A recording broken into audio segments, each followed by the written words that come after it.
પાટણ શહેરમાં અસામાજિક તત્વો દ્વારા ઝવેરી બજારમાં વેપારી ઉપર હિચકારો હુમલો કરાયો હતો। પાટણમાં સોગોળ રોહિત સમાજ કેળવણી મંડળના મંત્રી અને સામાજિક અગ્રણી તથા વ્યાપારી પરમાર કીર્તિભાઈ જેઠાભાઈએ લીલીવાડી પાટણ ખાતે પોતાના ઉપર જીવલેણ હુમલા કર્યાની ફરિયાદ નોંધાઈ છે। પાટણમાં સોગોળ રોહિત સમાજ કેળવણી મંડળના મંત્રી અને સામાજિક અગ્રણી તથા વ્યાપારી પરમાર કીર્તિભાઈ જેઠાભાઈ રહે લીલીવાડી પાટણ સાથે ગત રોજ બનેલ બનાવ સંદર્ભે તેઓએ પાટણ શહેર બી ડિવિઝન પોલીસ સ્ટેશનમાં આરોપી જયેશભાઈ અમૃતભાઈ સોલંકી, વિનોદભાઈ કાંતિભાઈ સોલંકી તેમજ વીણાબેન જયેશભાઈ સોલંકી વિરુદ્ધ ફરિયાદ નોંધાવતા બી ડિવિઝન પોલીસ દ્વારા બપોરે ફરિયાદ લઈ એફઆઈઆર નોંધવામાં આવી હતી। ઉપરોક્ત ઘટના અંગે ફરિયાદીએ જણાવ્યું કે માહિતી મુજબ આરોપી જયેશભાઈ અમૃતભાઈ સોલંકીએ લીલીવાડી રોહિતદાસ મંદિર નજીક મંગળવારે સવારે 10 વાગે તેમના ઉપર જીવલેણ હુમલો કરી માથા તેમજ તેમના ગળામાં પહેરેલ 5 તોલાના સોના ચાંદીના દોરાની લૂંટ થવા પામી હોય તે જણાવ્યું હતું। જે બાબતે ઈજા બાદ તેઓએ તાત્કાલિક ધારપુર હોસ્પિટલ ખાતે સારવાર લીધેલ છે। બે ડિવિઝન પોલીસ મથકે આરોપી વિરુદ્ધ ફરિયાદ નોંધાવવામાં આવી હતી। ત્યારે રાત્રે 3 વાગ્યા સુધી બી ડિવિઝન પોલીસ દ્વારા તેમની ફરિયાદ લેવામાં આવેલ નહીં અને સીસીટીવી ફૂટેજ ચેક કર્યા બાદ જ ફરિયાદ લેવામાં આવશે તેમ ફરિયાદીએ જણાવ્યું હતું। તેમજ ફરિયાદી કીર્તિભાઈ પરમારે જણાવ્યું હતું કે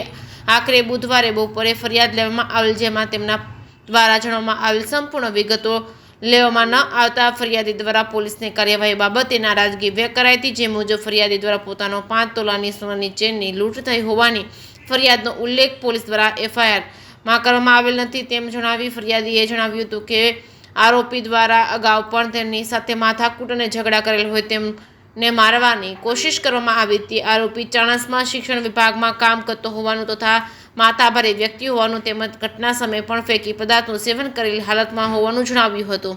જે કેસ ગુજરાતી સાથે પ્રવીણ પંચાલ, પાટણ। હું કાલે સવારે ઘરેથી નીકળ્યો હતો અને વચ્ચે પોલીસની ગાડી પડેલી હતી, તે હું ઊભો રહ્યો અને મારે અગાઉ થોડુંક સામાન્ય બબાલ થયેલી હતી। એ બાબતનું ધ્યાન રાખી જે સોલંકી જયેશભાઈ અમૃતભાઈ સોલંકી એ પોતે શિક્ષકમાં નોકરી કરે છે, તેની પત્ની પણ નોકરી કરે છે, તેનો ભાઈ વિનોદભાઈ સોલંકી એ પણ નોકરી કરે છે અને એને હું ત્યાંથી નીકળ્યો અને લીલીવાડી આવ્યો અને મારું બાઇક ઊભું રાખી અને મને એકદમ બાઇક ઉપરથી સીધો ફેટ મારી અને બાટલો ફોડામાં મારી અને હેઠો પાડી દીધેલો।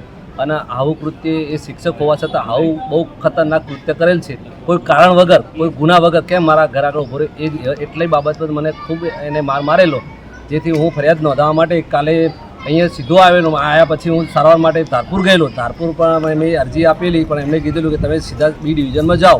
તો હું બી ડિવિઝનમાં કાલે રાતનો સવારનો લગભગ 10 વાગે આવ્યા પછી સાંજે સારવાર 6 કલાક લઈ અને 5 વાગે અહીંયા આવેલો। ત્યાર પછી રાતના 3 વાગ્યા સુધી મારી કોઈ ફરિયાદ લીધેલ નહીં। તો 3 વાગે મારા પત્ની બાળકો બધા અમે હોવા છતાં 3 વાગ્યા પછી હું ઘરે ગયેલો। સવારે કે 11 વાગે તમારી સીસીટીવી ફૂટેજ ચેક કરી અને પછી તમારો કે અમે એફઆઈઆર લઈશું એવું SS પરમાર સાહેબે કહેલું। બી ડિવિઝન પોલીસ સ્ટેશન જે અત્યારે હાલ પદમનાથ ચોકડીના પીએસઆઈ છે એમને હાવું કહી દીધું અને ત્યારબાદ પછી એમને અલગ અલગ પીએસઆઈઓને તપાસ આપેલી અને તેમ છતાં એમને કીધું મેં મારી જે હકીકત હતી સંપૂર્ણ હકીકત મેં મારી એફઆઈઆરમાં નોંધાવી છે તેમાં મેં ખાસ નોંધાવી છે કે મારો 5 તોલાના મેં ઉપર અને નીચે 2 દોરા પહેરું છું। તો અંદરનો દોરો મારો 5 તોલાનો તૂટી ગયેલો છે અને તોડીને ભાઈ જયેશભાઈ લઈ ગયેલો છે અને એ મેં અંદર લખાયેલું છે। છતાં પીએસઆઈએ એમને કીધું કે તમારો અંદર સિસ્ટમમાં આવતું નથી તો કે તમારી અત્યારે અમે આ કલમ ઉમેરતા નથી, જેથી કરીને મારી આ કલમ ઉમેરેલી નથી। જેથી હું અત્યારે ડીએસપી સાહેબને આની અરજી આપવા જાઉં છું કે ભાઈ આ તમારી કોઈ તપાસ થાય કે ના થાય પણ મારો દોરો ગયેલો છે એની કલમ ઉમેરવા માટે મારી નમ્ર વિનંતી છે। એના માટે મેં આ મીડિયાને બોલાવેલા છે કે હું આ રજૂઆત કરું છું મીડિયા સમક્ષ। એ ચાણસ્મા તાલુકા પંચાયતમાં કંઈક એને કંઈક શિક્ષણ વિભાગમાં કંઈક લીધેલો છે અને એ બહુ અધિકૃત એકદમ રાત્રે પીવાનું અને હવે નોકરી જવાનું, એટલા માટે એનું માનસિક જે અસ્થિરતા છે ને એકદમ એક દારૂડિયો કરે ને એવી જ એની અસ્થિરતા છે। દારૂ પીધેલો જ હતો એનો દારૂની પર કલમ ઉમેરવા માટે મારી નમ્ર વિનંતી છે। પણ મેં ખાલી અમે સામાજિક માણસો બેઠેલા અને તેઓ ખાલી મેં ખાલી હું ઓગળી કરતા એના હું ઓગળી જેલી અને કેમ મારા હું ઓગળી કરી એ બાબતે મારા ઉપર એને હુમલો કરેલો અને તે સમયે અમે કોઈ પણ ફરિયાદ કરેલ નથી, સમાધાન કરેલું અને એની દાજ રાખી અને આજે મને એકાએક બાઇક ઉપર ઊભો રાખી અને એને મારા પર હુમલો કરેલો, જેથી કે મારી જાન જાય એવી તકલીફ હતી। મને છરી વડે આ એ ગળાની ભાગે પણ મને છરી મારેલી છે એનું મુખ્ય કારણ એ જ કે મારા ઘર આગળ આગળની જે અમારા સોગોળનો હું મંત્રી છું અને અમારા અશોકભાઈ મારા 100 ગુણના પ્રમુખ છે અને એ અગાઉના સામાજિક ઝઘડા જે તે આગળના ચાલે છે અને એની દાજ રાખી અને અમને આ બંને વિનોદભાઈ અને જયેશભાઈ બંને એની દાજ રાખીને અમારા પ્રમુખના મંત્રીને ટાર્ગેટ કરે છે. મારી એક જ માંગ છે કે એ લોકોને તાત્કાલિક એની ધરપકડ થવી જોઈએ અને મારી આ લૂંટની ફરિયાદની કલમ નોંધાવી જોઈએ. આ મારી મુખ્ય 2 માંગો છે.